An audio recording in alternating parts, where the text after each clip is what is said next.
dimakan bubuk danai. Banyak jati yang boleh dimakan bubuk danai. Sebab apa? Bojan dah tunjukkan dia punya kayu. Mana satu yang Bojan ada kepingan makan bubuk dengan tak dimakan bubuk. Kenapa? Dia ada fakta dan sebabnya. Sebab kadang-kadang bila kita tengok jati ni, first mindset kita, jati tahan tak kena makan bubuk danai. Betul, tapi jati dulu-dulu. Jati yang mana? Jati yang macam ni. Yang urat dia halus-halus, bukan yang blonteng-blonteng macam ni, geng.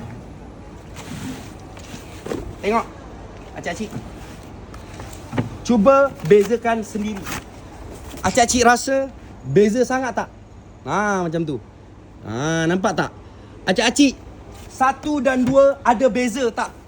Kalau kita tengok dalam media, tak payah tengok dari depan. 1 dan 2 ada beza tak? Beza tak? Nampak tak?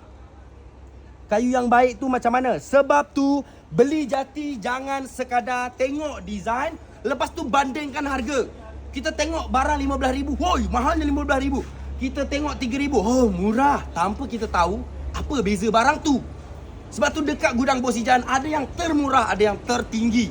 Untuk orang datang bukan sekadar boleh membeli, dapat knowledge dan tahu. Bos Ijan dari dulu tak mempromot untuk menjual. Bos Ijan fokus kepada kongsikan apa yang Bos Ijan tahu. Sebab ilmu milik Allah SWT.